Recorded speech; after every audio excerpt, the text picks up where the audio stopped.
Hello everyone, welcome to my channel Priyanka academy. Friends, polity की class में आज हम सुप्रीम कोर्ट से जुड़े कुछ महत्वपूर्ण अनुच्छेद के बारे में डिस्कशन करेंगे और इसको रिपीट करेंगे ताकि हमें इस वीडियो में ही लर्न हो जाए।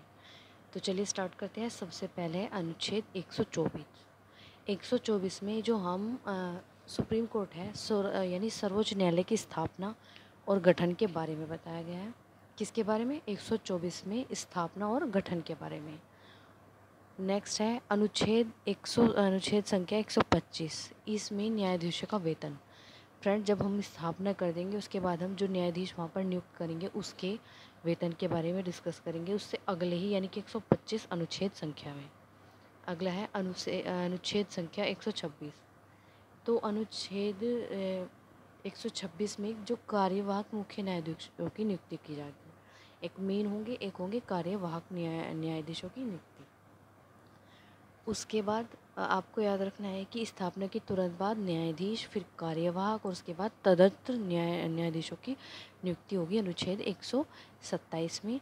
उसके बाद अनुच्छेद 128 में सर्वोच्च न्यायालय की बैठकों में सेवानिवृत्त न्यायाधीशों की उपस्थिति के बारे में बताया जाएगा कि जो सेवानिवृत्त न्यायाधीश हैं उनकी उपस्थिति से संबंधित क्या प्रावधान किए गए हैं अनुच्छेद 128 में।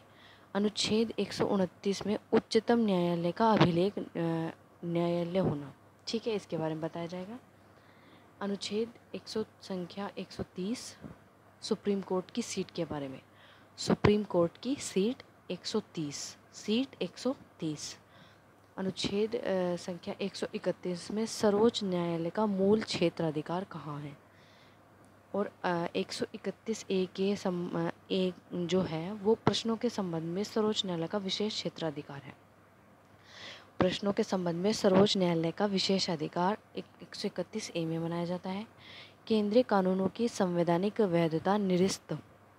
केंद्रीय कानूनों की जो संवैधानिकता या वैधता निरस्त होती है वो किस में की जाती है? अनुच्छेद 131 के ए में। अनुच्छेद 32 में क्या होगा? 132 में होगा कुछ मामलों में उच्च न्यायालयों में से अपील में सर्वोच्च न्यायालय का अपीलीय क्षेत्राधिकार। यानी कि कुछ मामले ऐसे होते हैं जो हाई कोर्ट्स के बाद सुप्रीम कोर्ट में आप अपील कर सकते हैं। अनुच्छेद 133 में सिविल मामलों के संबंध में उच्च न्यायालय से अपील में सर्वोच्च न्यायालय का अपीलीय अधिकार। सिविल मामले के 133। और इसके बस सीक्वेंस से याद करेंगे तो आपको तुरंत याद होंगे कि आपराधिक मामलों के संबंध में होगा 134, सिविल 133 और कुछ मामलों में होगा 132। अनुच्छेद 134 का ए उच्चतम न्यायालय में अपील हेतु प्रमाण पत्र। उच्चतम न्यायालय में अपील हेतु प्रमाण पत्र।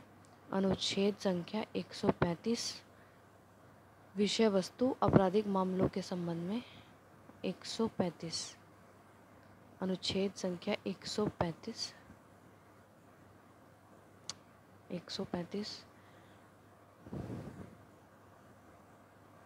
मौजूदा कानून के तहत संघीय न्यायालय का क्षेत्राधिकार और शक्तियों सर्वोच्च न्यायालय द्वारा प्रयोग की जाएंगी।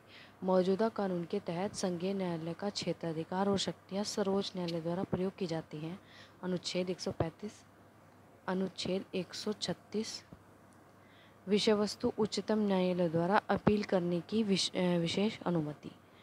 उच्चतम न्यायालय यानी कि सुप्रीम कोर्ट द्वारा अपील करने की विशेष अनुमति होती है अनुच्छेद 136 में। अनुच्छेद 137 में सर्वोच्च न्यायालय द्वारा निर्णयादेशों की समीक्षा की जाती है। सर्वोच्च न्यायालय द्वारा निर्णयों व आदेशों की समीक्षा। अनुच्छेद संख्या 138 विषय वस्तु सर्वोच्च न्यायालय के क्षेत्राधिकार का विस्तार, यानी कि उसके जो क्षेत्राधिकार होते हैं सुप्रीम कोर्ट के उसका विस्तार के बारे में बताया गया अनुच्छेद 138 में। और अनुच्छेद 139 में सर्वोच्च न्यायालय को कुछ रिट जारी करने की शक्तियाँ प्रदान की गई हैं। उसके बाद अनुच्छेद 39A कुछ मामलों का स्थानांतरण। अनुच्छेद 140 सर्वोच्च न्यायालय की सहायक शक्तियाँ। सहायक यानी कि जो सुप्रीम कोर्ट को हेल्प करेंगी वो कौन सी हैं? कौन से अनुच्छेद में? 140 में। अनुच्छेद संख्या 141 उच्चतम न्यायालय द्वारा सभी न्यायालयों पर बाध्यकारी घोषित किया गया कानून। अनुच्छेद संख्या 142 सर्वोच्च न्यायालय के आदेशों और आदेशों का प्रवर्तन, खोज आदि के संबंध में आदेश। और राष्ट्रपति की शक्तियाँ सुप्रीम कोर्ट से परामर्श करने के लिए 143 सिविल और न्यायिक प्राधिकारियों का सर्वोच्च न्यायालय की सहायता में कार्य करना कौन से अनुच्छेद में आएगा? 144 में। और 144 के ए में आएगा कानूनों की संवैधानिक वैधता से संबंधित प्रश्न के निपटन के विशेष प्रावधान निरस्त।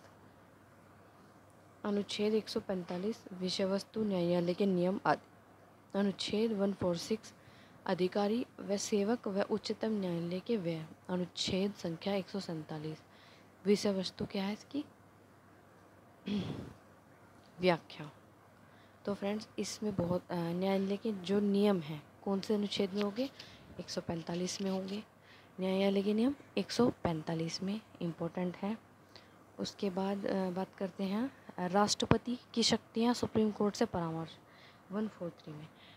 इसकी विषय वस्तु है कि राष्ट्रपति की क्या शक्तियाँ सुप्रीम कोर्ट से वो क्या डिस्कस कर सकता है या उससे एडवाइस ले सकता है राष्ट्रपति 143 अनुच्छेद 143 में। तो फ्रेंड्स ये थे सुप्रीम कोर्ट से संबंधित कुछ अनुच्छेद। क्लास आपको कैसे लगी कमेंट करके बताएं। वीडियो को कम से कम 2 या 3 बार देखेंगे तो आपको 60% आपको याद हो जाएगा। तो आप इस वीडियो को ध्यान से पढ़िए, एक बार रैंडमली और एक बार ध्यान से पढ़िए तो आपको याद हो जाएगा। धन्यवाद।